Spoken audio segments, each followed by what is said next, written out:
What's going on, people? Welcome to Premier League Unpacked. We're here with the guys every week to discuss what's happened in the league so far. All the top teams in the league: Arsenal, United, City, Liverpool, Chelsea. And definitely have to throw Tottenham in there now that they're doing all right. But look, we're going to dive straight into it because Nuruddin, Manchester United fan, showing love to the show again, coming on. And he hasn't got much time, as they all saying right about now, because they got spanked in by Brighton again, man. Talk to me, man. Give me your thoughts on on the game, man. Give me your thoughts. Listen, you can throw in whatever you want, people. My club does that to me already. So anything that you want a roast or whatever, I don't know what you're expecting, but it's like that. I've seen it all before. I've got the T-shirt. I was there actually. I've been in the stadium. I've seen it all fall apart in the past decade. So nothing new. There is nothing new that any rivals can throw at Manchester United. I'm here. At the end of the day, it is what it is. We take the humbling. We move. Brighton have done that to certain teams this season, and they will do that to certain other teams. And that will happen. And we came up against a good team. And be fair to them, they took us apart. They made 6 changes. They treated us. They're more concerned about the Europa League, I think, more than us. We're a minor at this moment in time. So it is what it is. Take the medicine. I've already had medicine already for the past decade. So not anything that you man are saying. By the way, you're live, because I checked it. You're live. No, we're good, man. We've had some issues technically. You get me, YouTube fucking around, StreamYard fucking around, but the man them are here. We're live. We're going. You get me. But look, Yeah. Nuruddin, let me just touch on Ten Hag, man, because man's not a United fan, but when I'm watching that game, I'm looking at some of the decisions he's making, like bringing off Hoyland and putting Martial on, and then at times I'm seeing Bruno Fernandes going centre back and playing a diamond formation when you've got Garnacho on the bench, who's done well when he's had to step in. You get me? I understand Anthony's not there and Sancho's fucking around, but Garnacho, why is he not getting his opportunity? Palistri, why is he not getting his opportunity? Is it not baffling you? What's going on? No. So to me, he's doing the Anthony Defence League, innit? He's 80 million pound man. He's doing a Defence League on that right hand side, and the situations with Sancho is there to be seen.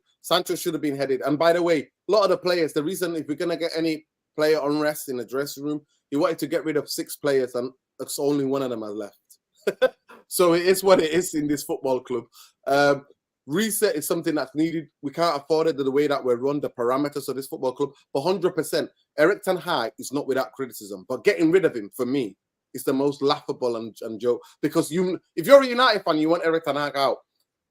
You are absolutely not been paying any attention to what's going on at this football club. Because I refuse to believe that Manchester United are just a graveyard, just for being a graveyard for any talent and any managers. We're a graveyard. We don't just like, people don't come down here. They come to get buried at Manchester United. It is what it is. For me, the biggest thing for me was that I actually didn't go to the game. I had prior engagement. I didn't go to the game, but I watched it. And I was acting like I was at the game, because if you're a match goer, you know in it. Like you behave and act like when you're in front of the screen, behave like you're at the game. Few people were giving me side, like looking at me like sideways, and I was just like, that's how it is.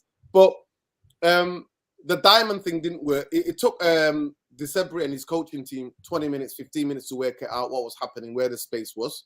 We wanted to lock down the middle. The space was all out wide, and when you've got Eriksen. And you've got McTominay chasing like Lamptey and their left and their right back, then you're in trouble. It is what it was. I don't think Brighton played that well. I think they were in second gear. I think they could have stepped it up. They actually let us off, because it could have been 4 or 5 at the end of the day. We had a bit of 20 minutes, and now, like every other manager at Manchester United, Eric Ten Hag comes out and talks with Jackie Norris CBBC tales, as I used to call it, when Moyes was doing it, when Van Gaal was doing it. And it basically now, apparently, according to Ten Hag, if we don't score in the first 20 minutes when we're on top, then that's it. The team can't be blamed. His tactics can't be blamed. It's like now, in currently, Premier League football is 100 minutes plus. That's what it is, with all the time wasting and everything else. Brighton were brilliant. Manchester United have been Manchester United. I told people, and I told a lot of the fan base, that one of the most worrying things for me was Nottingham Forest, little old Nottingham Forest, relegation fodder, dominating us for the last 15 minutes with 10 men. And we're holding on like it's the Champions League final. That, to me, was a worrying. So, actually, the game we played against yours, I was on here, and I think that was our best performance of the season. We actually looked like a team. We looked like a bit of desire, a bit of like closing down. We were like giving it a little bit. We just gone back 2 weeks of break. A lot of our players, Latin America, here and there, flying everywhere. I mean, the fact that Martinez was allowed to fly after he came up against your boys to go to Latin America, not even a kick up. What is he doing? Is he the mascot? Is Martinez the mascot of Argentina now? Is that why he needs to go there? Like, he didn't play a minute for Argentina, but then he's fit and bought back. So at the end of the day, listen, Manchester United have got 99 problems, and Erik ten Hag, getting rid of Erik ten Hag ain't one. I understand the fans' frustrations. I understand the frustration. You can't criticize a manager without wanting to get rid of them. But it's the thing that's been happening for a decade. It's even the script is the same. I swear to you, if I got Ole Gunnar Solskjaer next to Erik ten Hag, Jose Mourinho, Louis van Gaal, and David Moyes right next to each other after a defeat, they'll all be saying the same jargon, same BS. And I it was won so that promising, though. Nuruddin, Last season, it was promising for you. It was so promising for you last season, man. You won the Carabao. No, I wasn't buying it, bro. Ramsey, I wasn't buying it. It's mad what's going on. After February, the drop-off was a massive. We thought we won the World Cup, bro, before, you know what I mean? We thought we won the World Cup with Argentina. We won a Carabao Cup, and we thought we won the World Cup. And after that, the football dropped. I'm telling you. We went and got smashed at 7-0 against Liverpool. And after that, the football, and I was warning against it, saying that he's using 14 players, and we're getting murdered to competing for 4 trophies. And you know the data that I've got? I saw Liverpool do it. Liverpool went for 4 trophies the beginning of the season. Bam. This is Liverpool, that team that went for 4 trophies. They were in a 2 League Cup, FA Cup final, played injury time, doing all of that kind of Champions League final, took the lead to the last game. Roms can contest to it. He understands what happened to Liverpool. And I was warning the fan base because I was like, I don't care about Carabao shitty cups. I want you to build a team. And any manager that comes into a new team, put your imprint, do your drills. And the you know what, Nuruddin? You know what is Nuruddin, yeah? For me, it's rinse and repeat at United, because you've been seeing a lot of United fans Ten Hag out. But I think a lot of managers can come into this team and nothing will change. Maybe it will change in the short term, but you'll still have the long-term problems. They'll still persist. But my thing with Ten Hag is, and you actually alluded to it in the past video when the stream didn't work, right?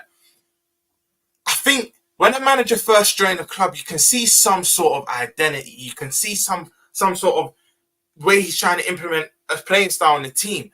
For me, why I do understand the frustrations of United fans, and long may it continue, but I don't understand what you lot are doing. I'm watching you lot like, what's the pattern of play? Like, I don't understand what's going on. At least with Klopp, because I can see if Arteta, you know, I want to big up Gunnar Lee, because Gunnar Lee said this even when Arsenal were in the mud. He said, you know what? As much as everyone wants to get onto us, as much as results might not be going our way, I can see what the manager's doing. This guy told me 2 seasons ago that Arsenal will get top 4. I laughed at him. You remember that, Gunnar Lee? I absolutely laughed at him. And he's like, you know what, Roms, you can laugh at me, but I can see what the manager's doing. When Klopp first came in, you lot saw we were chaos. Our players were running around like headless chickens, but you can still kind of see he wants attacking fullbacks. He wants an industrious midfield and get to your forwards. He needed to get his men in, but to get to his forward. With Ten Hag, I don't know what you're doing. I honestly don't know what you're doing. It's just hilarious. And that's what I think the concern comes from the United fan. Yes, for me, another manager won't really help what's going on, but I think the frustration comes from what are you doing? What are you trying to implement? And I think that's what's wrong with United right now. No, 100%. I mean, we've invented a new thing in football. I know everybody's talk about it, shadow boxing. We call shadow pressing. We're the shadow pressers. And the number 1 corporate is Marcus Rashford. We literally shadow press. And by being in shadow press, we pretend that we're about to press. And then we just we watch our shadow instead of watching the man on the ball. So 100% I agree. There was a bit of it. He brought in a mentality. So we saw it. We saw it in after the maybe 4 or 5 games. We saw it at the early beginning of the season. We saw this fist pumping. We saw this mentality. And the biggest thing about Erik ten Hag was that the type of football that he wants to play. And when I tell these people are like, what? It's Bielsa sometimes, where he leaves man for man. We overcommit and we leave man for man. But for you to play that football, you need to have players who play with intensity, with aggression, and bring physicality. Because with those three, you can then win some duels. So last season, you saw it, a bit of it. We win that League Cup. The drop. It's like we celebrated that like nobody's business, and the drop just went. And to me, this form that we're on, it's not just that beginning of the season. It's been continuing towards the end of the last season. We limped to third. Let's be honest here. You let us close the gap to you. Yeah, you let us close that gap. And I'm telling you, if we had 3 or 4 more games, Liverpool could have gone in there. If we had 4 more games in the Premier League, Liverpool could have gone in there. And at the end of the day, everybody understands last season was an unprecedented season in terms of the World Cup being in the middle. 3 games a week. And we were chasing Europa League, bro. We started early, going to Cyprus and here and there. That's needed season. And you know what? He used to 14 players, and you can't do that. And I predicted that, and I was called negative, but here I am, and I said it. I even used the word. I said, like Liverpool, the fatigue can play into next season. Now United fans are like, we got injuries. Everybody's got injuries. We're not the only club. Yeah, there might be 11 players that we have out now, apparently, but everybody's got injuries because the last season. Because of the left-out fatigue that everybody's suffering. Every other football club. I think for me, look, like, I want to say, look, I really think you said you got 99 problems, but your manager ain't one. I think he's a massive problem. I think he's a huge problem. I think the way he's handled the situation. You know what? Growing up, a lot of people know that, and this is no disrespect. And even now, I actually don't care about Tottenham because they always remind me of my a little brother that are growing up, and they think they're hench now. But if I go gym for a week, they know what it is. I hate Man United, and I've always hated Man United. Guys, but talking about us, we've got nothing to do with this. I feel like with Man United now, it's a real. It's not even a football hate. It's different. I feel like the situation with Sancho, I think it's an absolute disgrace. I think the way that the manager has hung out a guy who in truth. He started this. He created this whole thing. He's the one that mentioned it. He's the one that's put his name into the news. He's the one that's not backed him when, people are talking on his character. He's the one that's, made him seem that he's somebody that he's not. He's created all of this. Your manager is an absolute disgrace, and your club needs to be finished. I feel like your club should just be done. And I feel like the reason why you're in this problem is because it's bad karma. It really is bad karma because of the way your manager, and people are going to laugh, but it's the truth. And now we talk about football. And again, you've got bigger problems than what you make out. You've got players in your first team that aren't good enough, that you still rate. You've got people like Bruno, who is your captain, who is horrible. And then I see last week, there's this discourse about, because he's playing against Luxembourg, that he needs to be, he's an amazing player. Can we calm down? Can we calm down a little bit? Can we talk about Lisandro Martinez, who had one good season? And listen, right now, I can't say much, but credit to Romero.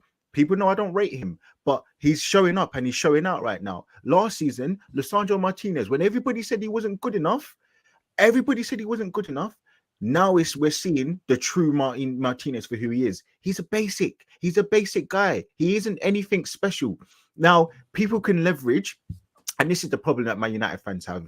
You're believing in players that are better than Maguire, but there's no way. None of your defenders are better than Saliba. None of your players are better than Gabriel. None of your players are better than Ben White. And these aren't even the top echelon players in the league in their positions. They're very good, but they're not the best. And you put your players on a pedestal. You put Rashford on a pedestal because he scores goals. You're putting these players on a pedestal because they score goals or they get assists in a game. It's not good enough. And then you talk about the fact that your owners. Hold on a second. Can we not talk about Liverpool's owners? Like they're not amazing. Can we not talk about Spurs' owners? They're not amazing. So you're going on like you're the only owner. You're the only group. Even yours have only patterned up in the last year. 100, man. 100. In the last 3-4 years, we've patterned up. I'd say a bit more, but listen, the last 2 years for sure. But you're going on like you're the only team that have bad situations. Now, your issues, as you said so rightly, stem from. Your manager's a weak pussy.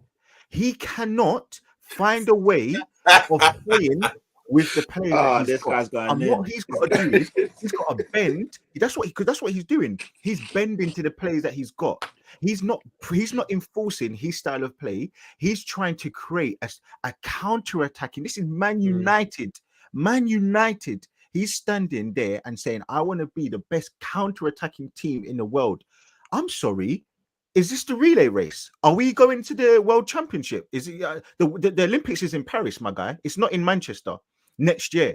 He needs to grow up, get a pair of balls, and he needs to put his foot down and say, this is what we're going to do. This is how we're going to play. And then if you don't fit into the remit, like Arteta did, like Klopp did, then you get rid of the trash. Even if they don't want to be there, the likes of Emre Can when Liverpool, Coutinho, he made it work.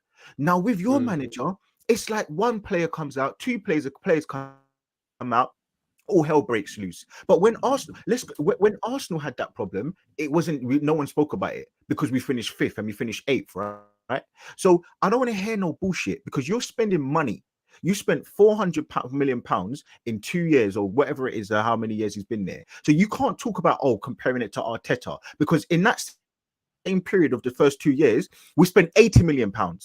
People don't talk about that. We spent £80 million and we had to re-sign players like Luiz. So yes, I'll give him a bit of time because he needs time to put his implement his thing. But he looks worse. You look worse from last season. And you know what? My last point is, it's not even, you know what, you're right. You can lose against Brighton. They're a good team. Most teams come to the Emirates and you get smoked. So you can lose against Arsenal, but there's a way to lose. If Arsenal had lost yesterday against Everton, we battered them. But if they had scored a corner, you know what? Okay, fine. We had 20 shots on target, 20 shots, and they got on a counter attack. Or, you know, there's a way to lose, but we battered them. With you look convincingly getting beaten against teams that you're not even putting a glove on them. You shouldn't be going life and death against teams like Nottingham Forest. You shouldn't be going life and death against teams like Tottenham, who, yeah, they improved, but at that moment, they weren't the same team they are now. You should be going life and death against teams like Wolves because you are Man United. But your club and your this is a message from your manager. He said he wants to be the best counter-attacking team in the world. That to me is some pussy shit. That to me is weak. That to me shows no respect to the history. This guy came out from his own mouth and said eras end. The only era that needs to end is him. He needs to get out of that club because he is absolute vermin. And as I said, this is deeper to me because I don't care. I've got a bias. I like London players because I'm from London. I love London. So the way he's treated Sancho, I take that personally, innit? Because for me, you don't hang your stuff out to dry like that. You don't, and especially you're an adult, bro. I'm sure he's a father. You don't do that to young people. So Sancho's made a mistake. I'm not sitting here saying that he doesn't deserve flack, but you're meant to be the adult here. You're meant to be the one that knows right from wrong.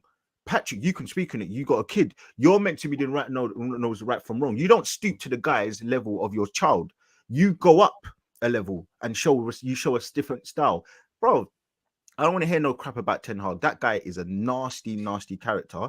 And but is this not just Man United's level though, Lee? Because look, obviously we've grown up, yeah, and we've been fighting it out with United for years. Like I've said many times, you fought it out for a couple of years, not for years. No. When I was growing out, year in, year out, yeah, you might have pipped us to the trophy or whatnot, but we were fighting it out. You get me? 1998 onwards, we were fighting it out. You get me? That's a good kind of period where Arsenal and United were at the top. You get me? Winning the big trophies. Yeah, we might have not won the Champions League, but in the league, it was either Arsenal or United. It's when I was growing up, that's how it was. You get me? But now, because we are so used to seeing that United under Fergie and winning and turning teams over, we have that kind of expectation of him. But since he's left the club, yeah, it hasn't been that Man United, regardless of what managers come in. Say that again. But that's my point, right? You brought in this manager, as I'm sure Roms would attest, I'm sure Patrick, and I'm sure Prem. Everybody kept saying, "Oh, now they're gonna play football. They're gonna play triangles. They're gonna play with style." But he's not doing that. He's playing work. I said to Saeed yesterday, this football is no different to Stoke. This football is no different to back in the day, old school Portsmouth, when they had Ben Jarney and Crenshaw and them man there. Hoof it up there, man, slap it in the top. There's no. You know there's what no Nerd did? You know what There's no Nerd did? difference. I actually believe this is a worse style of play than it was under Oli. I genuinely believe Oli was playing better football than, because at least with Oli, you kind of knew what you were getting. Like Gunley just said, when Ten Hag coming in, I was hearing, "Oh, look what he done with Ajax players." Even though it's even though it's a complete different club and complete different culture, I was hearing from United fans, you saw what he done in that one Champions League campaign. You saw what he done in the league, albeit Premier League's a completely different league. But at least with Oli, it was kind of, it's weird. It was kind of a sustained way of playing, but it wasn't really long term, if that makes sense. He done what he needed to do to get to the end of the season, and it was working for you. We all know that it wasn't sustainable, but it was working within that season. With Ten Hag, there is just nothing, to be fair. And at least under Oli, you were scoring more as well. You were actually getting results. Under Ten Hag now, I don't know, man. I honestly think you lot have regressed, and that's the scary thing. After winning the trophy, finishing third, you should be kicking on. I don't know if this is true. I don't know if this stat is true, but apparently against the top 9, Man United, you've got 1 point away from home out of 42. Fact. 1 point out of 42. And that point was against us. You were 2-0 down. Yeah, and we were 2-0 down. They should have won that game. We were horrible. And you lost 7-0. I don't understand where we can talk about Man United no more. You lost 7. You conceded. It's only got to be Tottenham to fuck up the record for everyone. and at the time, Spurs gave up. They were losing to Wolves. They were losing to everybody. They were playing Come on. Like I said before, you ain't telling me nothing new about my football. Nothing new. So this idea, actually, you went and laid it out. And of all the people, it's an Arsenal fan that's piping up now telling me, oh, this and that, oh, this manager can't throw this player under the... Listen, for me personally, Manchester United briefed out, and I laid it out, that they said they wanted to get rid of 6 players. That were the headline. 13 players, they told... beginning of this...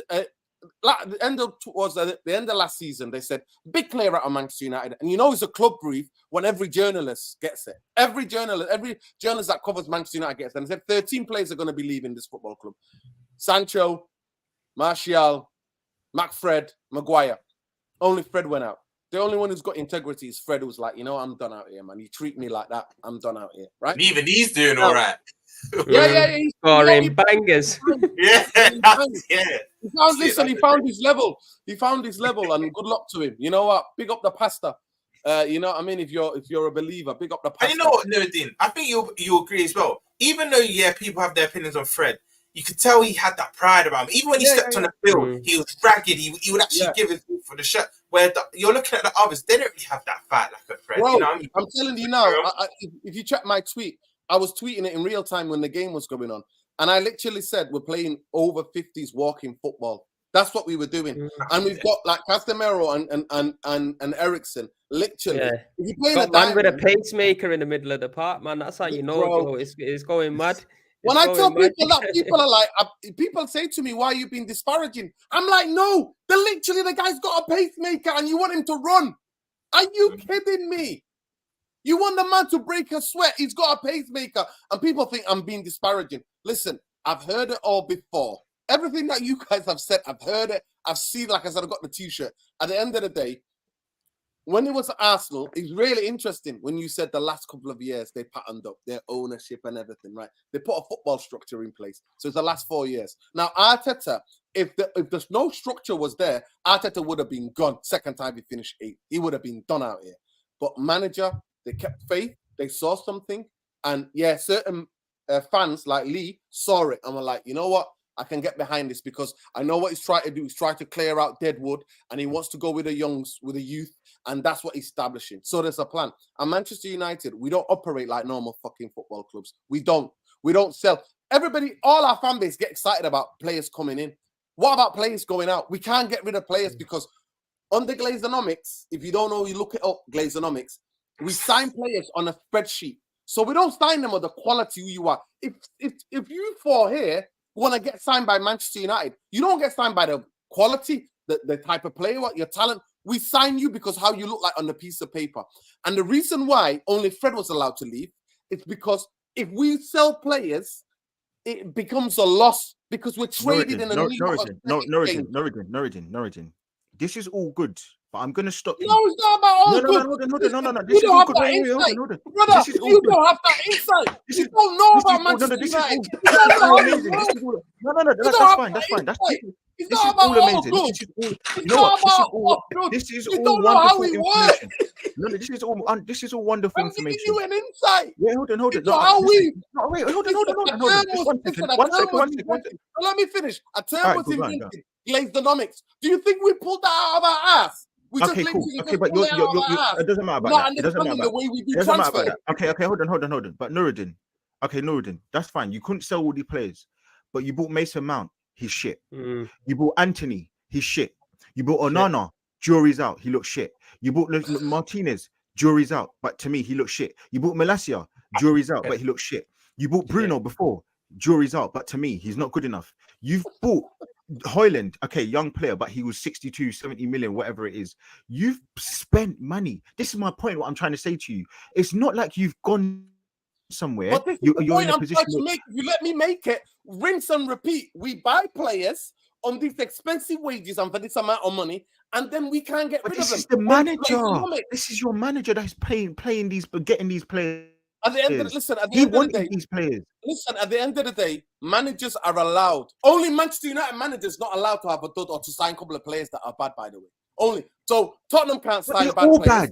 They're all bad. Every single one of them is bad. Arsenal can't sign players who don't work out. At the end of the day, but all of your players are bad. In terms of the limit of Manchester United as a manager, you're not allowed to make mistakes because we've got a certain way of signing players. Like, we don't operate like a normal football club. We don't. We pay people out. We had to get Sanchez out. Sanchez, Arsenal player. We had to send him and pay him. I think we're still paying him. I 100% believe we're still paying him off because of the way the contract was done. At the end of the day, we know where we're at. Arsenal became stabilized, believed in a manager, and you know what? Backed him. At the end of the day, Manchester United, all of these players, the thing with Sancho for me is unavoidable. I personally think he threw him under the bus because he wanted him out. And Sancho answered back because he knows he's not wanted. Playing him in pre-season, playing him as a false nine, I'm like, so that means the manager's got no position for you.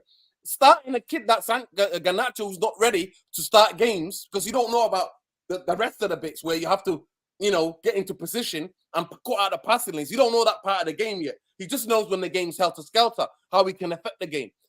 That to me showed me Sancho was done out here. Now, I'm not one of these United fans. The guy is being frustrated because he bought an 80 million guy to replace you, and the manager don't want you or don't rate you.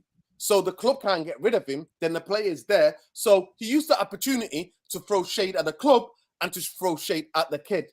At the end of the day, then Manchester United as a football club is that toxic. For a kid that the club told us last season suffered with mental health, and that's why he needed to be sent away. They're briefing against him saying that, some days he's quite extroverted. Other days, that's what the level of my club is. So please, nothing any of you guys can say that I don't know about my football club. I have an insight. Okay, but you know what? You're talking all about the players. I've heard about the players now. You've spoken about Glazedonomics, so that's the owners. Talk about your manager. Because I'm not hearing you. Listen, talk about the manager making mistakes right, left, and center. No, so because that's what you should be concentrating on. I need you to don't talk about Sancho. I'm sorry. Listen, no more. I'm sorry, you don't support Manchester United. You don't. I would never. You know what? All we've done for 10 years is focus on managers. All we've done for a decade is focus on the manager and scapegoat a manager. Right. So you know what Einstein said? The question of insanity is doing the same thing and then expecting a change. So now, for 10 years, we focused on manager after manager after manager. Each of them have got maybe 2 years, 2.5 years. That's the limit on No, because you've been concentrating on players. You haven't been talking about managers. You've been protecting Rashford. You protected David De Gea all those years. You've been protecting Martial. How many people have been, and only this season, am I lying, people? Only this season, people like, Martial can go. You've been protecting, what's his name? What's the other guy's name? Fred. You've been protecting some of you, the Scott McTominay fans. And to be fair, I'm half Scottish. Well, I'm Scottish, so I actually like him for Scotland. I don't care. You protecting David Gea. You were protecting Aaron That needs to Bissaka. be So the cleared, you know. players, you've been giving these players too much leg room. And all I'm going to say is that you've been protected, and you've not been talking about the managers. The manager's always the one that's been getting the flack, always. And I'm sitting here saying to you now, we can talk about all these other things, but can we talk about You just said the managers have been the guys getting the flack. Can What are you talking about? Can we talk about? I just explained to you, everybody. Can we talk about? Can we talk about? Okay. Let me give you a list. Let me give you a list. One at a time. One at a time is gonna get mental. Go on. I'll make the point. Me and you are the same age.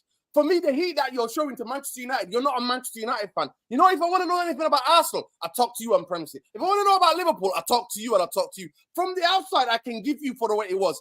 The biggest thing about the bankers who run my football club and the owners is self-preservation. Soon as the fans come out against the manager, boom, they're done out here. No manager lasts. And I'm saying to the fan base, I did a show before. I was on 2 shows, and I'm saying it's time to focus on the bigger picture, because getting rid of another manager is rinse and repeat. Now, I know why you guys want to get rid of the manager, because you know when you get rid of a manager, your project or whatever vision for your football club, reset happens for 2 years. 2 years. We ricochet from bad decision to a bad decision to a bad decision. Everybody in world football, honestly, no word of a lie, put banter aside. I do not wish my owners and the bankers who run us. They're from Bristol University, by the way. We can't get rid of them. Bristol University bankers run my football club, and I won't wish it on the worst. I won't wish it on the biggest rivals, Liverpool, Arsenal. I won't wish it on City. I don't wish it on anyone. Than me. I wish anything for your club. You're a better man. Listen, because you know why? So Nuruddin, can I just ask you one question? Nuruddin, can I just ask you one question then? And there's people who do not know what they're doing. And at the end of the day, we know who our owners are. We know who we run. Listen. Let Lee ask you a question, yeah, and then we're going to move on from United because half an hour's done, yeah. We've not even got Patty's thoughts. I don't know, because I want to move on, because I think Man United are pointless to talk about. But I just want to ask you one question, Nuruddin. No. Don't put yourself on mute. I want you to take yourself off mute. You know what? I'm respecting you because I don't want to butt in. No. It's just one question, and it's just yes or no. Just yes or no. Do you think the £400 million that your manager has spent could have been spent better? 100 million%. And you're not going to get any Manchester United going to argue that. You're not going to get... By the man, not by the board, by the manager. He could have... Listen, 100%. Are there players that I'm saying that they shouldn't be here at the football club? I had my preferences. Every fan has got their preferences. At the end of the day, we've got a guy called Merta who's been there for a decade, who's a Glazer yes man. When Ranieri came in and called out the show, listen to me. When Ranieri came in and called out the show, shit show that it was, he got headed out. And then we got a manager that is literally bullying our club to sign whatever the player that he wants. And a healthy club shouldn't be like that. It should be a debate. It should be like, this is what we think. This is what you think. We'll give you that one. We'll give you that one. But this is what we think the player should be. We don't have that. We're not even reached that stage yet. So when Arsenal used to be like a club like Manchester United. We were the 2 batter clubs. Your owner or the Suns owner realized, shit, protest, stopping games. I can't have that. He then came and, you know what? He then came and took a control of your football club. And now you see your football club. And Manchester United, we don't have that. Let me just you be like me on the gutter, but I know that I know the celebrations. I know how you're feeling right now because I know Fergie ruined your childhood, bro. I know that. I understand that, bro. I understand that. I swear, man. But you know what, Nuruddin? Just to validate what you're saying about you've got a manager that basically calls the shots, and you do need people that aren't yes men. You need people to override some of the decisions. Because I'll come back to my club. Yeah, you don't probably know this is well documented. Klopp didn't want Mane and Salah. Them two end up to 2 best wings in a row. It was Michael Edwards, and it's no surprise the minute Michael Edwards has left, we've kind of plateaued. You could say even regressed because Klopp would say he wants this and that player. Klopp wanted Julian Brandt over Salah. Klopp wanted Mario Götze and that. And Michael Edwards was the one to be like, you know what? Let's not go for them. Let's go for cheaper options that we feel we can build for in the future. Michael Edwards overrid a lot of Klopp's decisions, and look, it brought us, you could say short-term success, but it still brought us the two biggest prizes in football. So you're spot on. Ten Hag shouldn't be calling all them shots. He needs people to override what he's saying, because that's how a proper football club is run. Nah, I'm sure I agree with that. I do agree with you, Roms. I'm telling you, like what Simon Jordan said, you get me? He's a man with a big suit. You get me, fam? He doesn't look like he's got no ball. Listen, Premsy, let me just get that. I know about Liverpool because you know what? My cousins are diehards, yeah? Diehard. They live in Liverpool, they're diehard. So I know. Liverpool. Why did you follow them?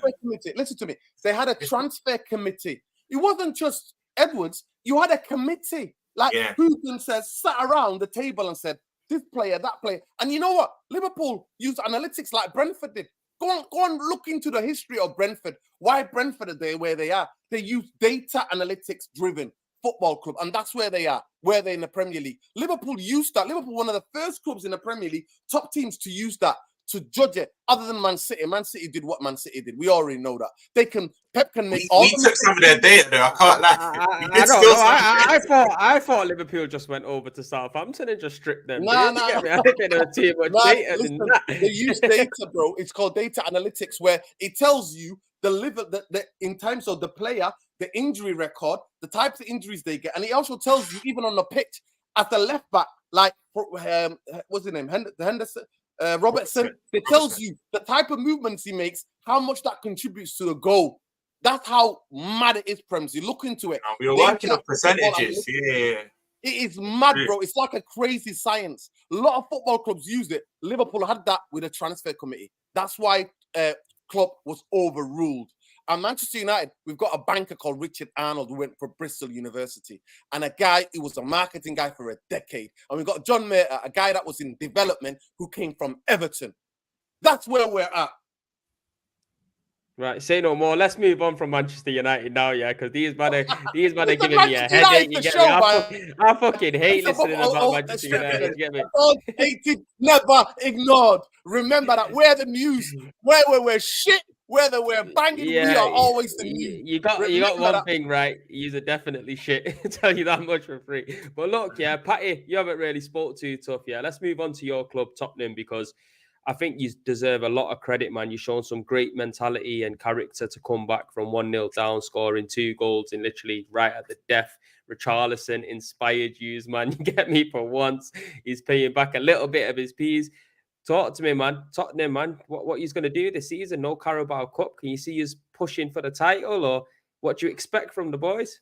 You know what? It's crazy because after 5 games, you know, like literally every year we always hear this is Tottenham's best ever start, and it always ends up being a shit show. So again, we've heard that. So obviously, when you look at it, like Man United are a good team. They should have been they should have given us a better test. It is what it is. But when you look at our start, it's been tough to a degree, but quite favourable. Obviously, Brentford away is a tricky one, and Man United are, even though they're not playing well, we've had a 30-minute segment on them. They are a top team. They're meant to be a top team. Finished 3rd last year.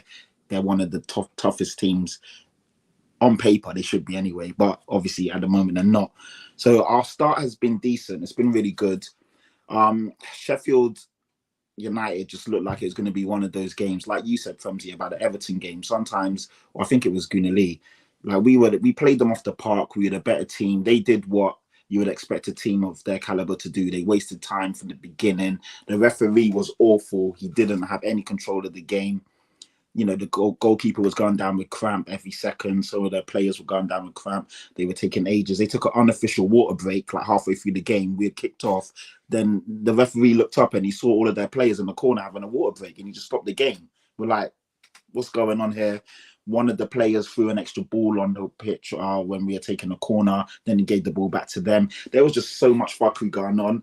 And then obviously they scored at like the 73rd, 74th minute. And so I couldn't write this. I thought we were going to lose the game. But we didn't give up, man. We just didn't, we didn't die. And we got what we deserved. They got what they deserved. And yes, the mentality definitely seems, the togetherness is probably what I'd say. Like Sonny as a captain, he was someone that I questioned when he was given the captaincy, because he's a nice guy. He's someone that you wouldn't maybe see as captain material, but he's a captain from the other side. He basically puts everyone before himself. He's such a team player, and he also, you know, like there's different types of captains. There's the rugged Roy Keane, in your face, you know, never lets anyone off with a, like, you've seen the clips of young Ronaldo fucking about and not making the right pass, and Roy Keane would be up his ass like, what the fuck are you doing? Then you see obviously captains that lead by example and play the right game, like an Odegaard. I've got to give him credit, because again, someone that you may not look at as captain material for how they are in terms of the ruggedness and the rawness, but Odegaard always gives us all on the pitch. And Sonny's the same, but also Sonny is just so like, it's all about people. As soon as Richarlison did what he did, he's pushing into the crowd, just saying, yeah, give this guy his respect. Afterwards, he was like, I felt more happier when Richarlison scored and did what he did than he did, because I know he's been going through a tough time. And yeah, and shout out to Richarlison as well. He's someone that obviously loads of people have written off. Spurs fans have written him off as well. The jury's out on him, but to come on like he did in that game and scored an important goal and then got an assist, you got to give him credit, man, because he literally changed that game. And these are goals that mean something. You know, it's all well and good scoring against fucking Fulham in the cup and going out, but this game meant something. And yeah, and I know Sheffield United at home, but sometimes you got to take these kind of victories and moments to really give that belief. And what we didn't want to do was go into the North London derby having dropped points at home to a team that you shouldn't drop points to. At least now we can go into the North London derby full of beans, full of energy. We've had our first test. It sounds a bit weird, but that was probably our first test of the season, and we've overridden it. Do you know what I mean? Because that's a game typically most teams lose. So to get something out of it, it's brilliant, man. So Kulusevski ran his socks off. I saw a stat that he's covered the most ground in the Premier League so far this season. You don't expect that from a winger. So it just goes to show everyone's working hard. Like Guna Lee saying before, Romero, I've always rated Romero, as you guys know, but now people are starting to see that Romero is a top centre-back. Our goalkeeper, who, funny enough, Spurs fans got onto him after Brentford away, which I thought he looked decent. He's coming into his own. Udogie looks, yeah, you're seeing a lot of players really come into their own. And funny enough, again, we've spoken on this podcast about backing managers. Like Brennan Johnson was somebody who I just didn't want at Tottenham, and I didn't see it. But Ange Postecoglou said that he really rates him, he wants him, and we brought him in. You know, obviously we got to see what he's about, but when he came on, he stretched the game. He's so fast and direct. So hopefully we can see that again against Arsenal. Arsenal away is our first tough test, and then obviously we've got Liverpool at home. So we'll get to see what we're about after those two games. I'm not one of these guys that are saying that we're going to beat Arsenal. I know a few fans are getting a bit carried away. If I'm being honest, I expect us to lose on Sunday against Arsenal. If I'm just being real, if we get something out of the game, brilliant.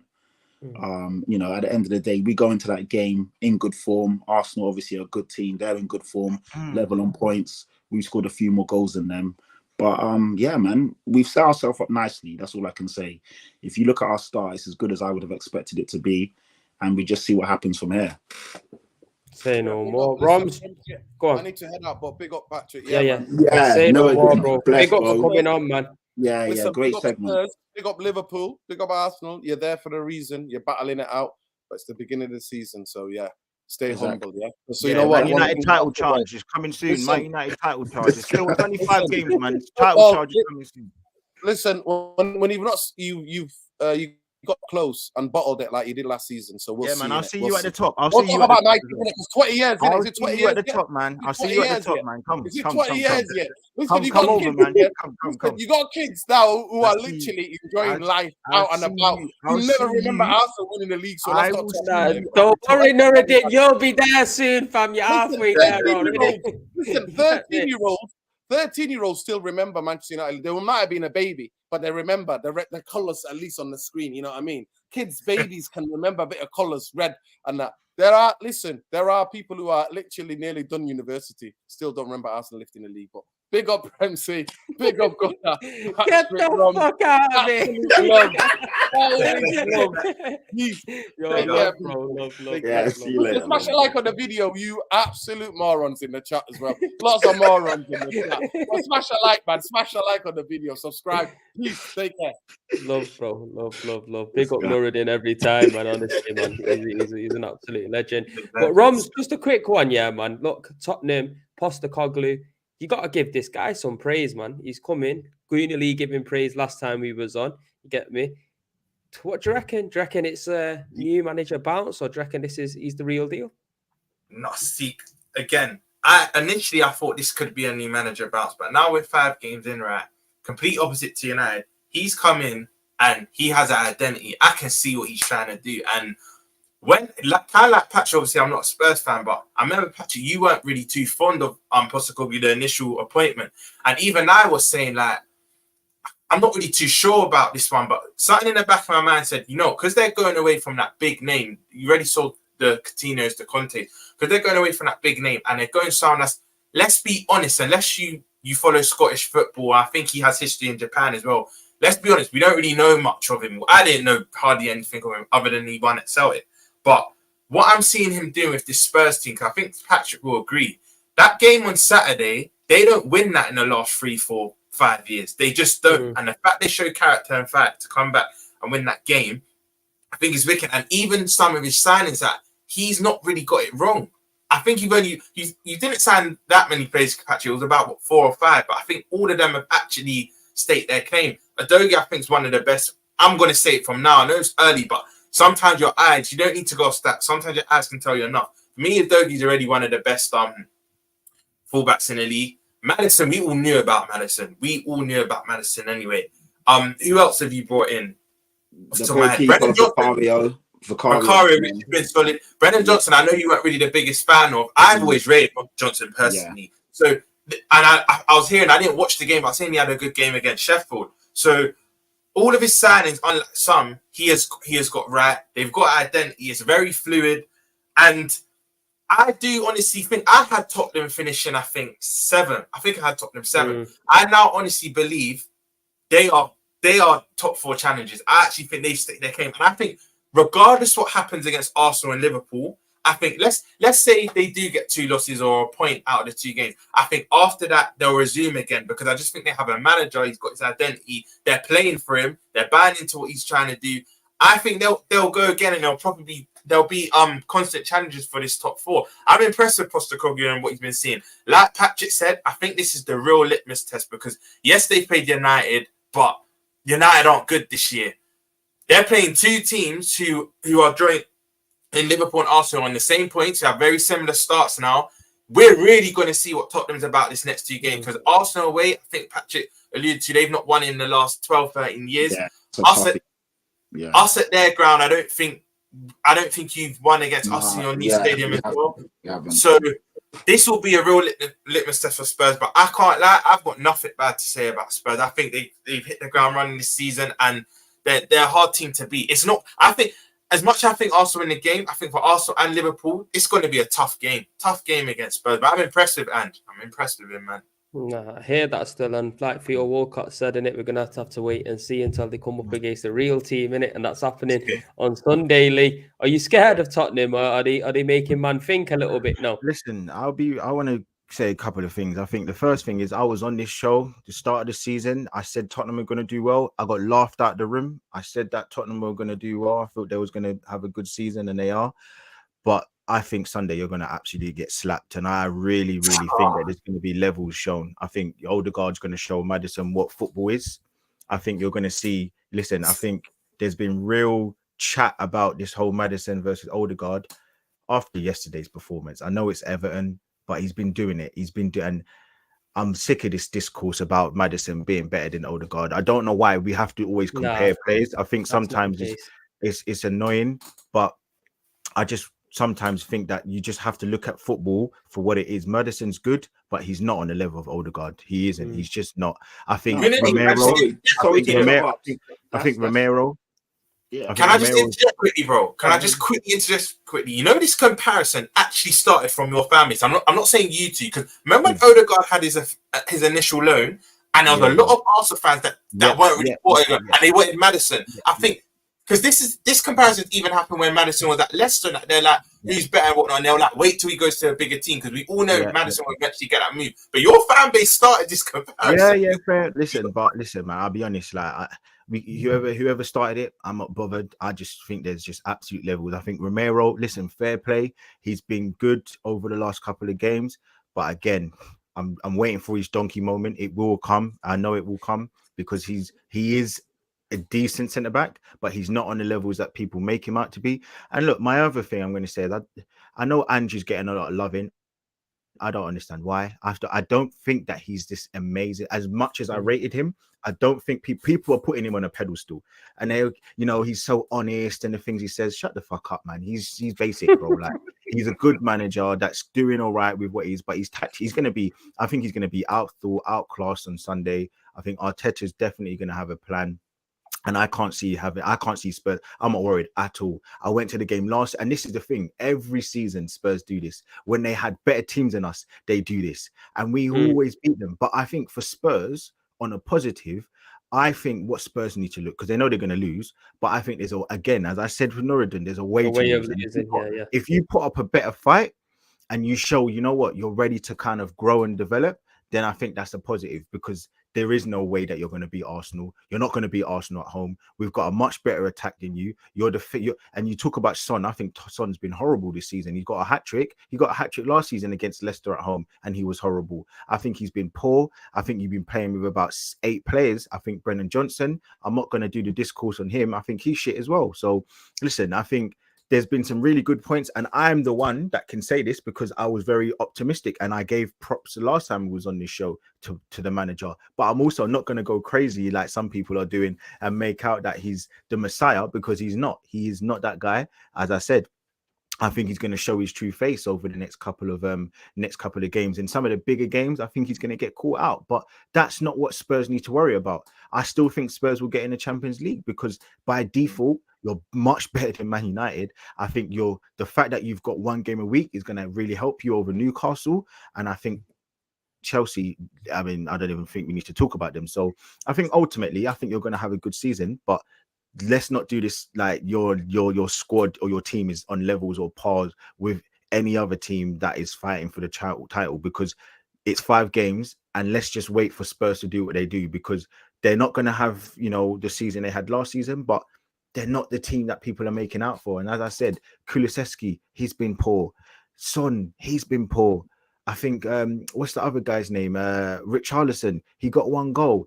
Come on, man. Like, we know what he is. Like, Maya Angelou's got that famous quote: when someone shows you who they are, believe them. And he's shown me more than enough over the last 3 years. He's not good enough. So that's where I'll leave it. I just want to say a few things before. Shots fired. Kulusevski's been good, so I don't know. Maybe you're not watching football. Like Rom said, sometimes you got to watch football with your eyes, and Kulusevski's been good. So I don't know where you're getting that. He's been poor. Son has been good as well. So again, I don't know where you're getting he's been poor.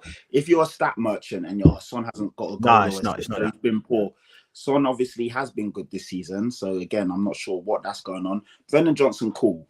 Jury's out on him. He's got to move to a bigger club. You've got to give him time.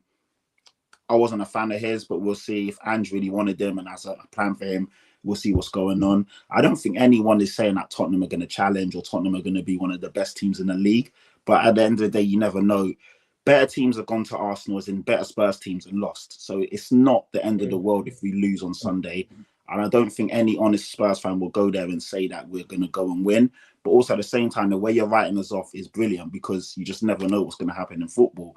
Arsenal haven't looked as good as they did last year. But again, every game's different.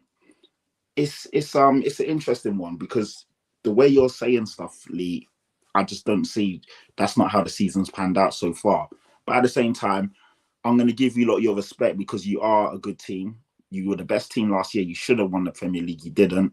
This year, things are different. But again, I know every season's different. Every game's different. Even in the games where you haven't looked good, you have dominated the games, if we're being real. But yeah, Sunday's a good game. I think it's quite simplistic. I think, our defense is definitely better than your attack. I don't see any threat from there. I don't see Son making any real difference against Saliba and Gabriel. I really don't see it. I think Ben White, I think he's just top quality. I think Zinchenko is going to be pulling strings and running rings around your players. I really do. And then, as I said, I think up front, I think Jesus this season. I think Ben White was awful against. Ben White was awful against Everton. Let's be real. I think Jesus will come back into the team as well, and he will make a massive difference. And I think ultimately, as I said, we're at home. We always beat you. I have no fair, no worry whatsoever. It's a London derby, so yeah, that's the natural worries. But I'm not sitting here losing sleep about them. I don't know about Premsy, but for me, I don't see much in the sense of against a top team that Spurs have enough, because you're going to leak chances. And at home, we're going to get a bag of chances against you because we make cut chances against low block teams anyway. So you and your defense with the likes of Romero, as I said, Adoji, sorry, again, I've got him in my fantasy team. I think he's a good player, but again, I need to see him against real top quality opposition in likes of Saka. Can he lock him up? Maybe, but with the overlapping of Ben White, I think that's going to be another thing. You've got your right back. I don't think we need to talk about them because none of them are of level of the top 4 team, in my opinion. I don't think Pedro Porro defensively is good enough, and I don't think the other guy. Well, he's come to our season last season. He got sent off. He's not good enough. Maybe Martin. He shouldn't have got sent off. That was a dodgy red card. That shouldn't have happened. But I just think Basuma's going to be the problem, but I think Declan Rice, if anybody's seen what Declan Rice is doing, I think he's going to absolutely... Declan Rice is a bad man. But I don't know. I am gassed, because Gabriel is looking at my Instagram story, you get me, fam? So he knows what's going on. You get me, bro? But look, let me just get Roms's thoughts on Liverpool. Yeah, obviously, we all know Man City because we are coming up to an hour. Man City do what Man City do, you get me? They look like they could be drawing a game or losing points, and then they just show the mindset of champions, come back and win 3-1 against a very good West Ham team this season as well so far. So that's what Man City's done. We will touch on Arsenal in a moment and the Everton game, but I want to get your thoughts on Liverpool, Roms, because like I said, for the last couple of times, I told you, I think Liverpool are going to be a force this season. And it looks like it's happening, man. It looks like Klopp made a few changes and you still got the result. You said it from the summer. You know what? I actually have to start this off by bigging up Klopp because I've been very critical of him. I wanted him out last season, right? And the start of this season, I'm still not his biggest fan, but I'm willing to give him that one season where he's got out the dead run and he's brought in the new midfield for his rebuild. I'm being patient. When you say I'm Klopp in or out, I'm just Klopp, prove yourself now. But the in-game management, and it's not just this game now, the in-game management against Newcastle, I'll say the only game was probably Chelsea, because I didn't think he should have brought off Salah. He was our only outlet of proper scoring that game if we want to go on and win it. But the in-game management against Wolves to go goal behind and Newcastle, I think is excellent, because Elliot Nunes and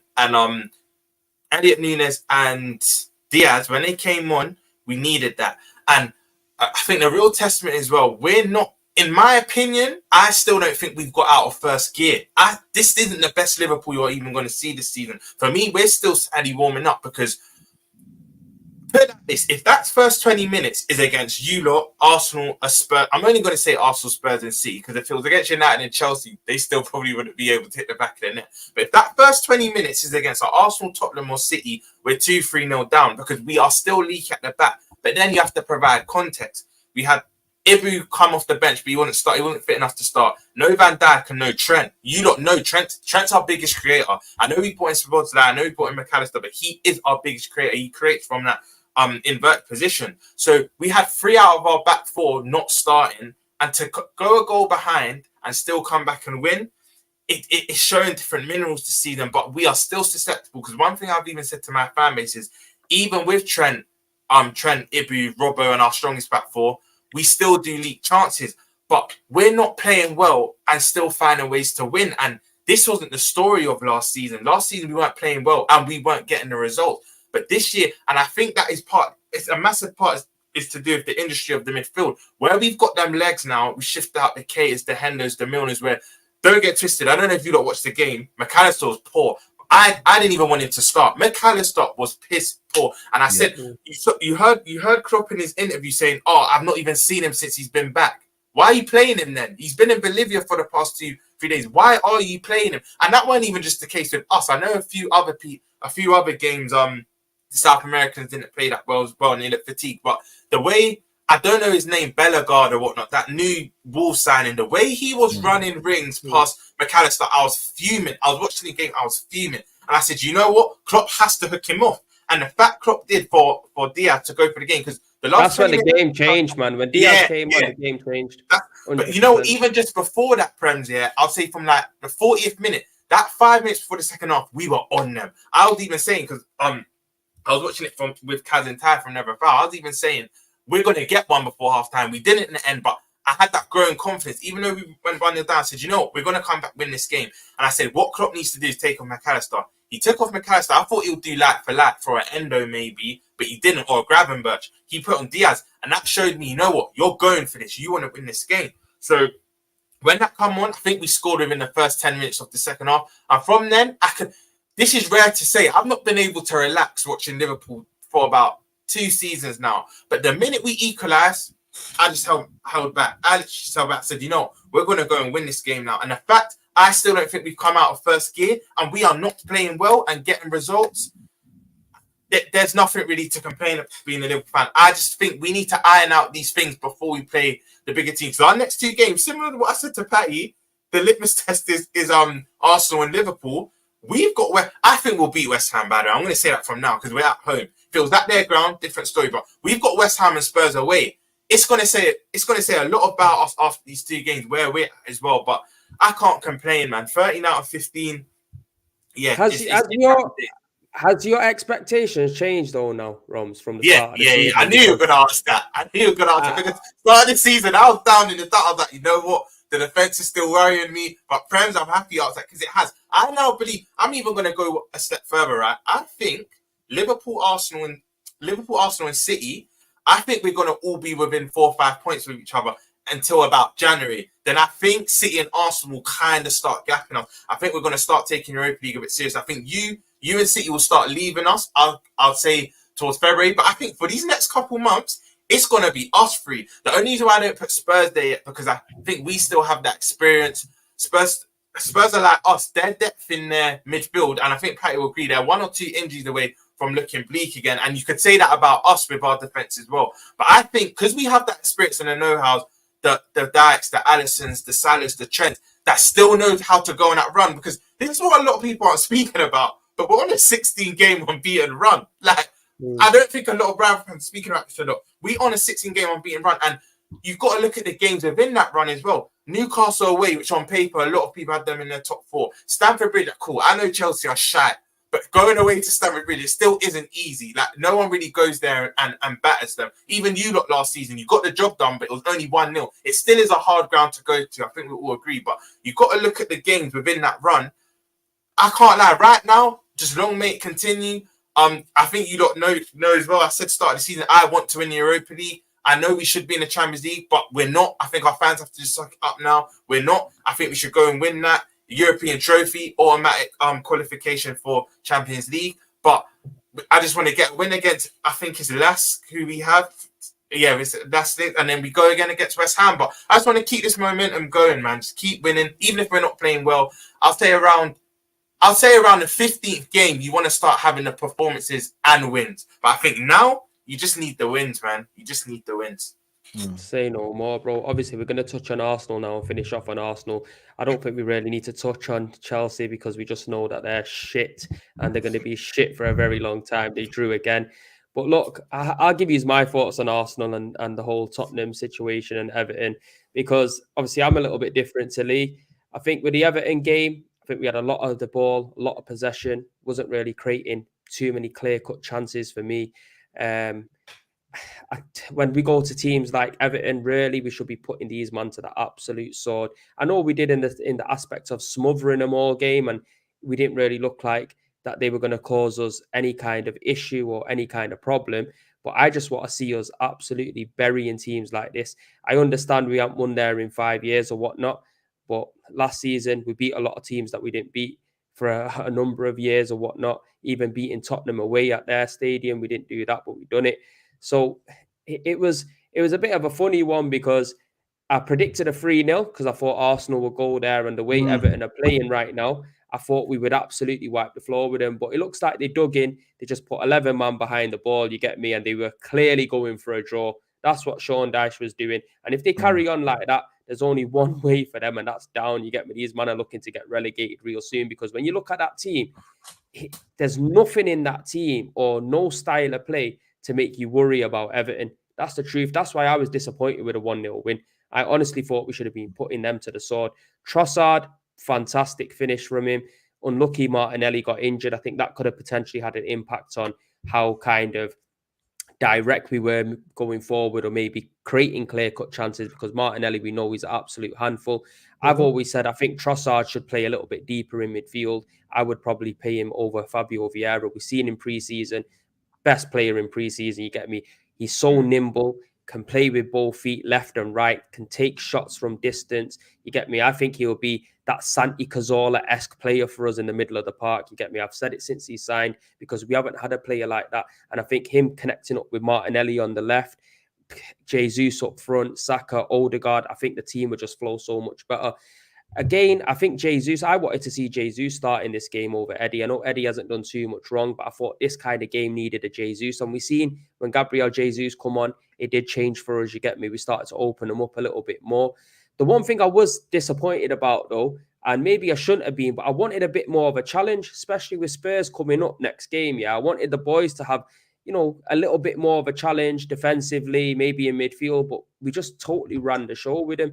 Now, moving on to the Tottenham game as well, before we get Lee's thoughts on the Arsenal game, I'm a little bit different to Lee, because I predicted Tottenham to finish 7th. You get me? I thought without Harry Kane, yeah, it's going to be an absolute mess. You know what I'm saying? Because losing 30 goals out of your team, a guy who can grab the game by the scruff of the neck and make stuff happen, especially when we've been seeing Tottenham going down by 2 goals nearly every game and them coming back to draw or potentially win. I thought that would have a big blow, but it looks like Ange's coming. We've got to wait to see if it's a new manager bounce or not, you get me? But his style of play has impressed me. Like, when I watch Tottenham now, it's a massive contrast from this season to last season, you get me? They look more threatening. They've got more possession of the ball. They're making more direct runs, you get me? Maybe they might not be scoring bagfuls of goals, but they are much more of a threat than what they were last season. And as an Arsenal fan, I know we got a fantastic record against Tottenham. We should be beating Tottenham because we're levels above you in the aspect of our progression and our development, and even the players that we got in our team. But in a North London derby, I don't want my boys to take anything lightly, you get me?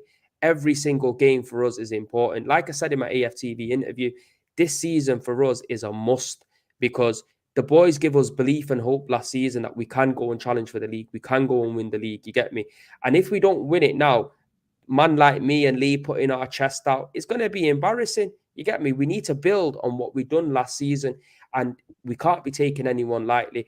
Tottenham are going to have the bit between the teeth. It's Ange's first North London derby. He's going to want to do well there. So with me, I think we will win the game, but I want to be cautious with it at the same time. I'm not saying show Tottenham bagfuls of respect, but look at individual players. Look at the James Maddison. Look at the Son. Look at the Kulusevski. See what them guys are capable of doing and trying to nullify the threat like that. Because when we play football, and I don't think there's many teams that can stop us, to be honest with you. So that's how I see the game. I think it was so vital for us to get them 3 points. Like I said, I don't care how we got it in actual fact, as long as we got over the line and got the 3 points in the bag. But this season, I have been disappointed with Arsenal. The performances that we've seen, it's not got me off my seat, if that makes sense. You get me? Where last season, we've seen us beat Liverpool at home in a blistering way. Every team we're coming up against, the football's fantastic. We're scoring bagfuls of goals. And that's what helps us last season. Goals are coming from all over the pitch, and not just one, two, many goals. You get me? I think my only thing... Sorry, go on, Roms, actually. I know you're going to say something. Oh, yeah.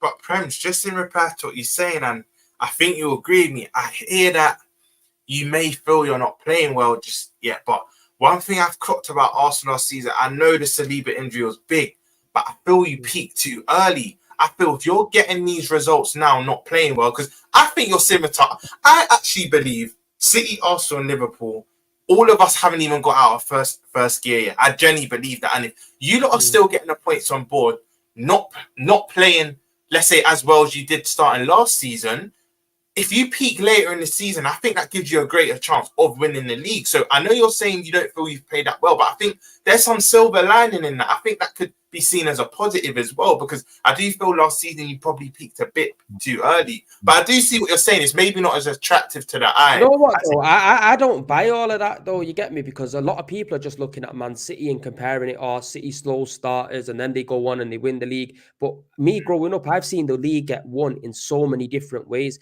I've seen City blistering the league year in, year out. You get me? I've seen them literally having a fantastic start and going all the way through. And I think you touched on it, William Saliba being out of our team. It did have a massive impact, regardless of what you say. We're not trying to butter anything up or try to make excuses. You got to call it as you see it. For me, one of the best centre-backs in this league, if not in world football. People might say I'm calling it too early, but I just see with my eyes. The guys, go on. Just to validate what you're saying, actually, you actually are right, because even when I look at our only win in 30 years, we won it by like February. So you're right. I think if you just get that moment and playing well, I think there's a couple of things. Look, I think Patrick said it, you said it as well, Premsy. I totally disagree. People keep saying that Arsenal haven't played well. I totally disagree. I just think that we're playing different. And so you think us drawing against fucking Fulham at home, when they've got down to 10 men, that's different, bro. That's a mad thing. I'll tell you that much for free, bro. I was about to say, what? The only game that I think we actually played poor in was the Fulham game, and that was actual poor play. But I think what about the Nottingham Forest as well, when they scored, and then next thing you know, we're under the cosh. But my point is that but you can't say that. That's not playing well. That's grinding out a result. Premsy, wait a second. Because on Saturday, West Ham went 1-0 up. So at that point, you could say that Man City weren't playing well. No team is going to have dominance. And I was about to say, teams are getting better. So this season, the reason why I think that it's going to be a more equal league in terms of, people keep saying Man City are going to run away with it, but Liverpool are better. I think teams like Aston Villa can actually beat top teams. I think teams like Brighton, teams like Brentford. So what I'm saying is, I don't think that this league is going to be easy to win at all. And whoever wins it, it's never going to be easy. They're going to deserve it.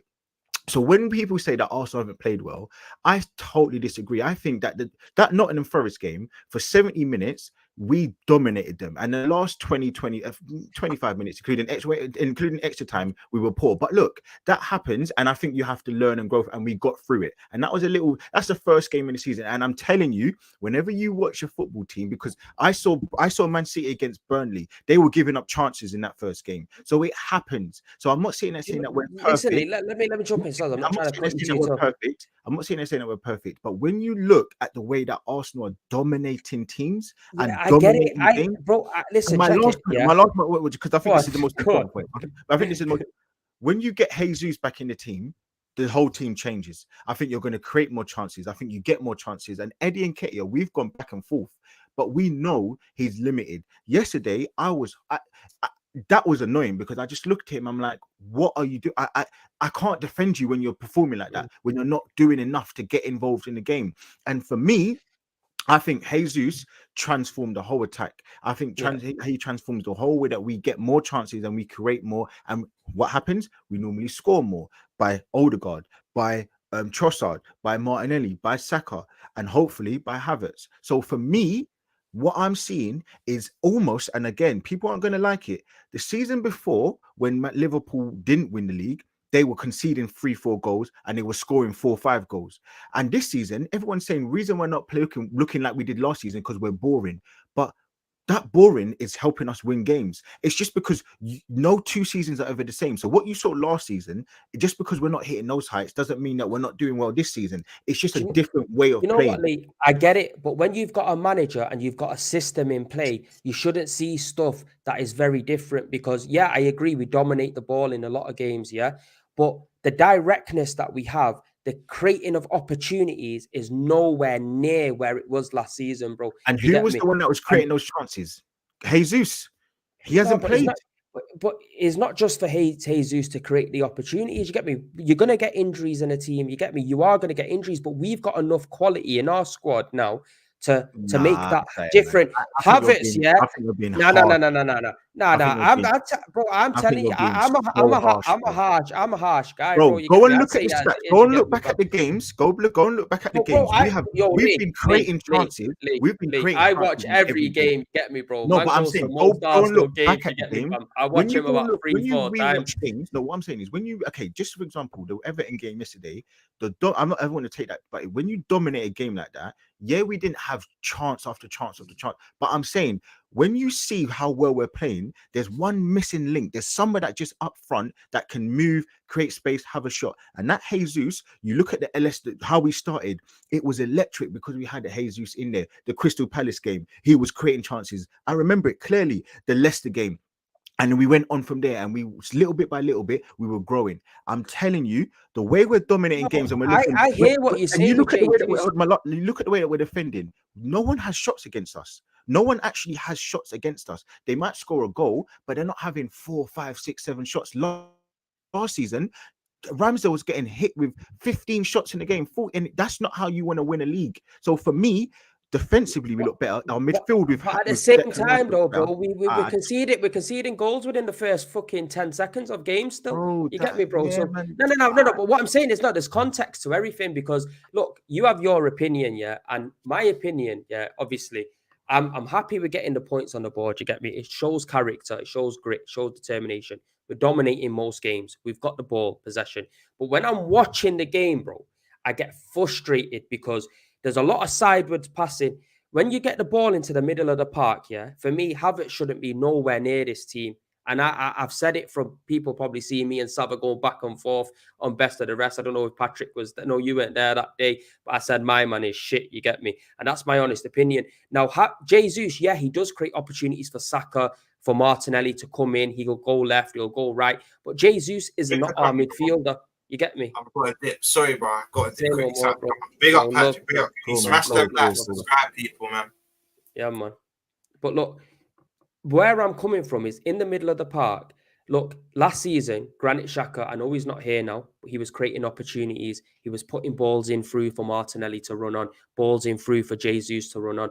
Odegaard, for me, was creating a lot more opportunities last season. Odegaard's a magician, wonderful player. I haven't got a bad word to say about him.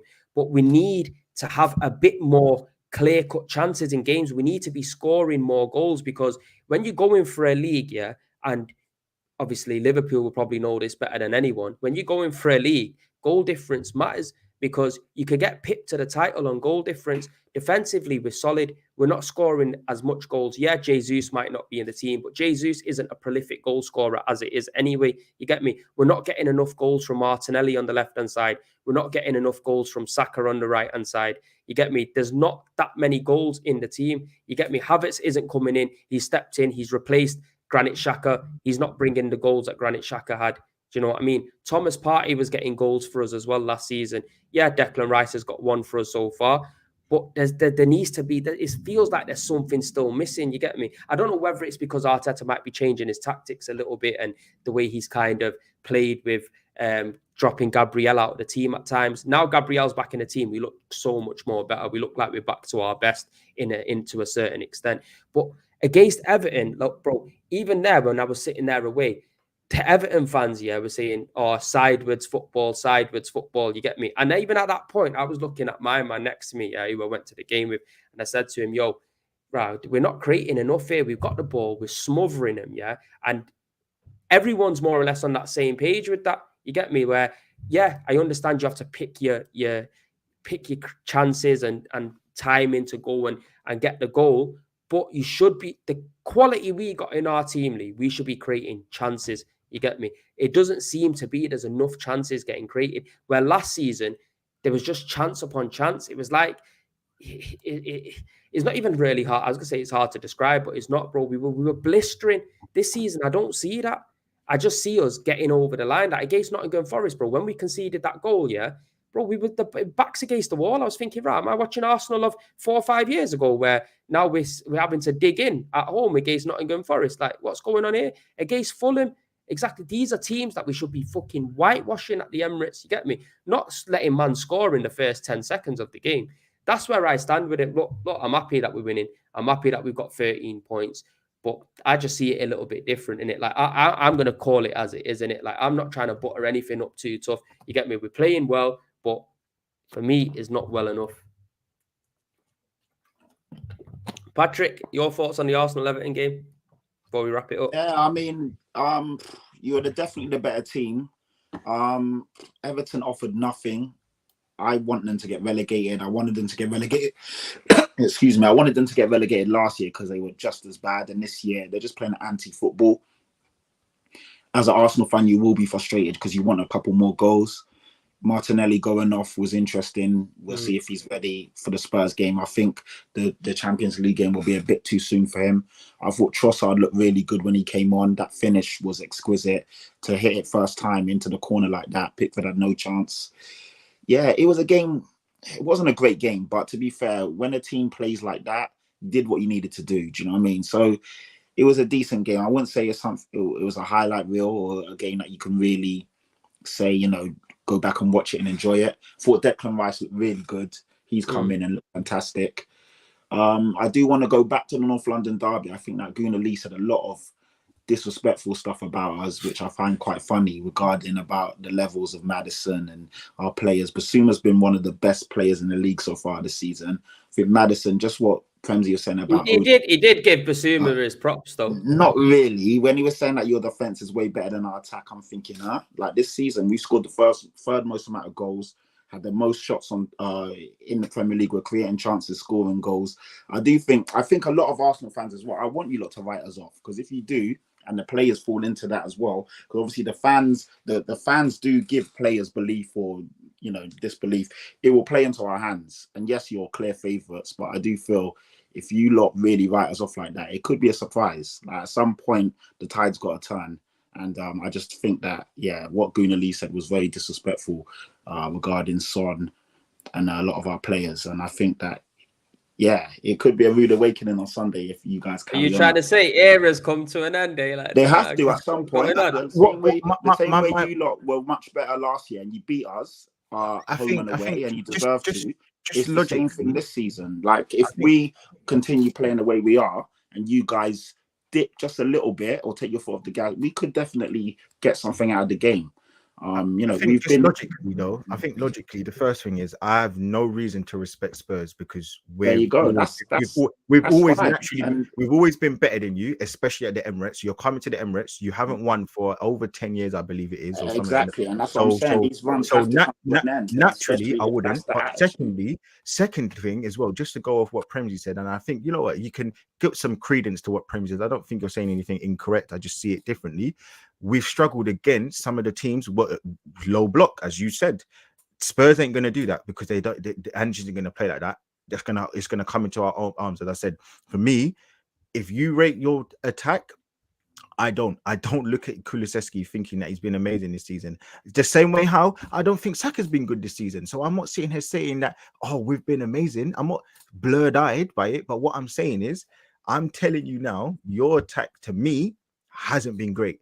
And I think our defense with Declan Rice there, as Basuma's been good, but that back five is no match. Well, your front three is no match for our back five. I really don't see anything like that. I think our attack is definitely better than your defense. I think that's clear. I think that's going to be shown as per usual. I think Nicky van de Ven, again, a good player, but I just don't see him being as good enough to stop Jesus, Saka, Martinelli, or Trossard and Odegaard. I think there's just going to be too much. And listen, as I said, I've seen better teams than this Spurs team come to the Emirates and get battered with better managers or managers that have had a bigger reputation. Let me say that because, as I said, I'm very high on Ange, but I don't see what Spurs can do really and truly to give us a real test to the point where I'm shaking in my boots. They're not shit. Of course they're not, because I've given them the props. I said this before even Patrick. I was more up on them than you.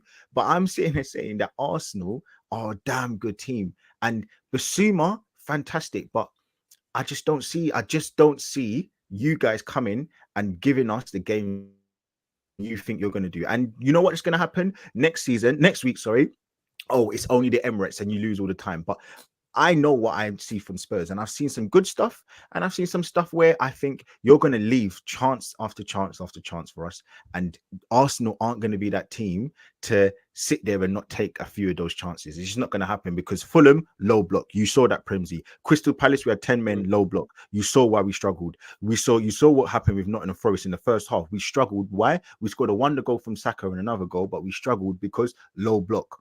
The game against Everton, low block. That's 4 games. The 5th game, we played. We do play better when teams come to play against us. Listen, we play better. Spurs don't want that smoke. I'm telling you now, Spurs do not want that smoke. Be fair, United were playing low block as well, fam. There you go. There you go. So for me, I'm telling you, look, Spurs are a damn good team. I'm giving you all the props that you deserve for where I think you're at.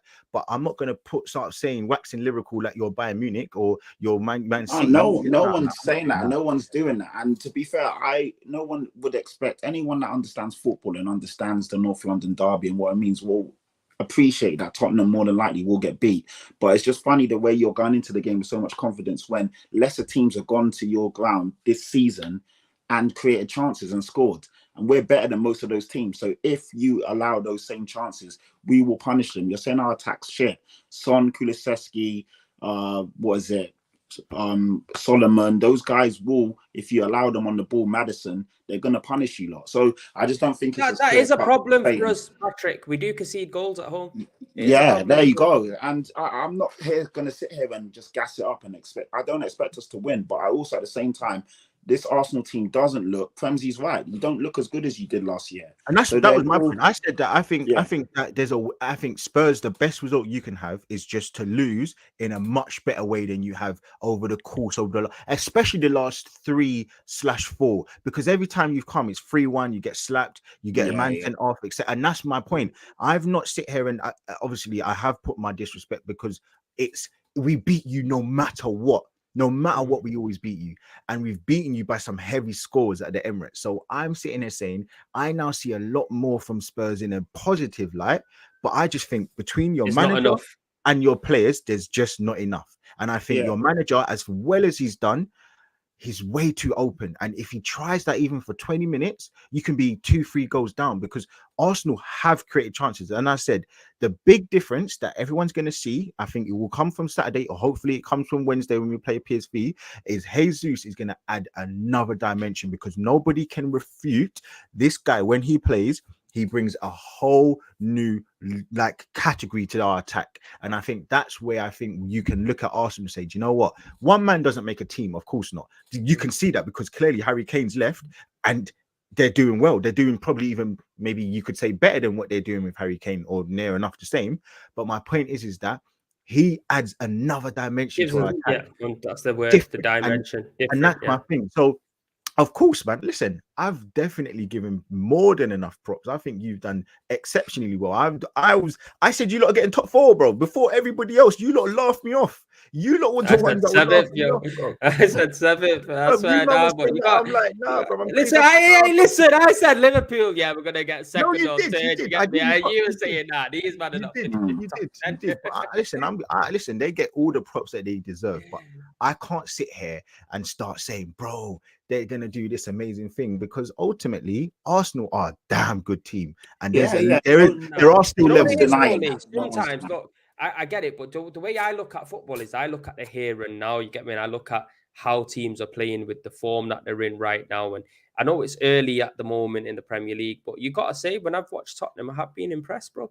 And even that last game, that's a different character I've never really seen in Tottenham to come back and not get a draw, but actually win the game. 2 goals in 2 minutes. And Richarlison to do it as well. It made me think, fucking hell, man. And can I just say as well, you know what? I know Spurs fan last season, they were laughing at us when we were celebrating last minute goals. I'm not even going to hear and be dumping on them because I know how it feels. It's beautiful. Last season when we were scoring last minute goals against Fulhams and all these Aston Villas and we were acting like we won the league. And now you see what Spurs are doing, clapping their hands, pushing players into the crowd and all the other things. I'm not sitting here even bantering that because ultimately I could say, bro, that's some corny shit, bro. You played against Sheffield United, but I know how that feels and it is a wonderful feeling. So I'm never going to sit here and disrespect them. I'm just talking about the football.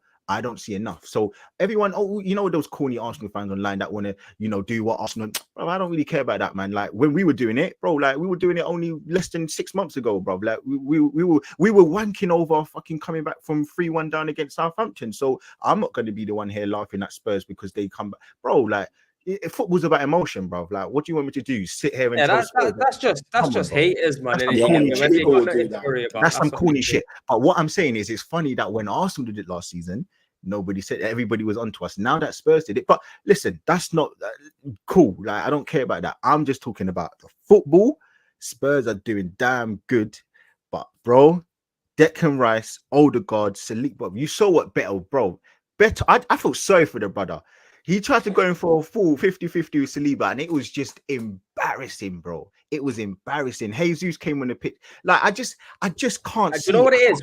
We've all been around long enough to look at football and understand it, bro. And the one thing that I'm sure everyone can confirm and agree on is Saliba, bro. He might not be world class yet, but he's definitely going to be world class. Yeah, 100%. Man. Yeah. 100%. And just the same way how, listen, I said it the other day. I'm sure I said it the other day when me and Patrick Tobes linked up with George. Shout out to George. Yeah. Bro, to be fair, I don't even know if I should have said that, but yeah, anyway, point being is that, I mean, I won't say no more, but point being is that Patrick put it all over his Instagram, family. Yeah. Oh, yeah. I forgot about that. Yeah, I forgot about that. I forgot. Yeah, he did that. Nah, shout out. Yeah. But you know what? Yeah, I saw him there. But I'll be real, like, bro, you have to give Steven Romero credit, bro. You have to. But let's not forget the last 2 seasons, bro. I'm just sitting there saying 100% he's done better, but I still think that he's gonna have. Yeah, I'm not sold on Romero. Just the same way how Gabriel. Bro, look what he did against. Yeah, you leave Gabriel alone. Yeah, he looked at my story. You would agree with me. He makes mistakes, bro. Yeah, I mean, Gabriel has had his bozo moments, but he's looked good in the last 18 months. He's looked really good, and this is what I mean. But it's the same with Gabriel and Gabriel and Romero. When they play with better players, they are good, so they will look better. And that was my whole point and argument last year. The whole Romero thing. When you're partnered with Davinson Sanchez and Eric Dyer, you're never going to see the best of him. This year with Mickey van der Ven, you're seeing a cooler, more composed, much better centre back. And yeah, the game on Sunday is going to be a good test for me. I'm a bit annoyed it's come so early in our season because obviously we're only 5 games in, brand new manager, essentially a brand new back line, blah, blah, blah. But at the end of the day, we've got to play you at some point. It's the tougher one. We got you away. We have to get it out of the way. It's a great litmus test for everyone, really. We've got Liverpool and Arsenal back to back. Then we'll have a better indication of where we're at. Because like you said, Guna Lee, Man United, we played them, but they've been shit this year. So you can't really add them to the mix. So yeah, it's all good. This is what football's about.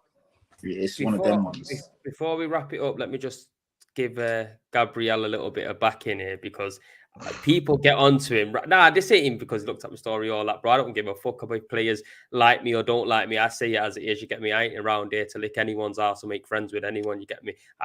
Big man thing, because a lot of guys are out here doing that. You get me? I just say it as it is. Whether you like it or you don't, it is what it is. You get me? If you're everyone's cup of tea, yeah, you're a fucking mug. And that's how I see it, innit? That's just the truth. But with Gabriel, people get onto him for making mistakes, yeah. But if you actually deep it, he doesn't make bagfuls of mistakes. And Gunnar Lee can vouch for this. He's our more front-footed centre-back, you get me? So it's more likely for him to make a mistake pushing higher up into the pitch than not, you get me? Saliba is more of our sweeper that will sit back and mop everything up, you get me? Got the pace to recover. So Gabriel, yeah, so when he was out of the team, bro, all of us fans were screaming for Gabriel to come back into this team.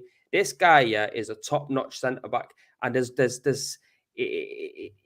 no other left-footed centre-back in the league right now that I would take over Gabriel 100%. What about Sam Botman? Botman at Newcastle? I won't take him over Gabriel. No way, man. Gabriel.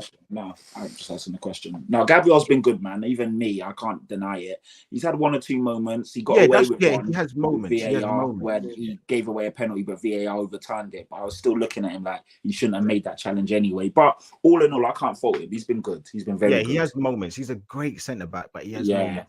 And I think Yo, he's a big guy, man. Big guys are gonna make mistakes. Look at Gunali. Yeah, you put Gunali at centre back, bro. I'm telling you, man, I'm getting fucking mangoed. You know what I mean, bro? Like it is. Listen, it is what it is, bro. But I'll be honest, bro. Like he's a top centre back. He's good, man. He's good. He's very good. I give him the ratings, but I just think, you know what, like. I just need to see a bit more concentration from him at moments. But listen, either way, it's going to be a big game, North London derby. And listen, people always, I got asked the question the other day. I'm sure it's going to come out. What's the biggest derby in the UK? You're going to see my answer, bro. You're going to see my answer. So you'll see. For me, it's the biggest derby in the UK. And I feel it's one of the best in the world. I'm not going to give away my answer. It definitely is. Yeah. For me, I know this might not be a popular opinion amongst Arsenal fans, but because I live in Manchester and I've grown up through the rivalry, the United game for me is bigger than Tottenham. You get me? That's just my personal opinion. You get me? Because the hate that I have for United is different, bro. You get me? I've been growing up, scrapping over Arsenal and United. No, but I said because Tottenham improved so much, and that's what I said to George when he asked, because Tottenham improved so much, and I think we were basically so crap for at least the last 5 years, it made it a better quality game because, well, it made it a fairer game because you know, the levels were very, very, very close, and that's why last season it was like a clear we were better than you, because over the last 6 years or whatever, they win at their ground, we win at our ground. It was only last year where we did the double over them, which we haven't done for a donkey yet. So I wouldn't be surprised if we do it again. That's how good I think we are. And I think by the time we play them again, we'll have obviously a lot more into the team. I think we're cooking, man. We're cooking. I don't know. I think if we continue as we are, and obviously we get better because it's only 5 games in, I think it will be a very good test when you come to our ground. This one, for me, it's going to be a bit too early. But when we come to February, March, whenever it is, January, I just want to see with Tottenham if Levy spends this Harry Kane money and they back the club, like back the manager, you get me, in the next few windows and see who they bring in, because they want to rebuild now, and that's what it is. But look, we have come to the end of the show. We've hit an hour and 35 minutes. People, make sure you do keep an eye out, because I will be doing an Arsenal Tottenham preview with Troops. It should be coming out on Friday, so make sure you do check in for that.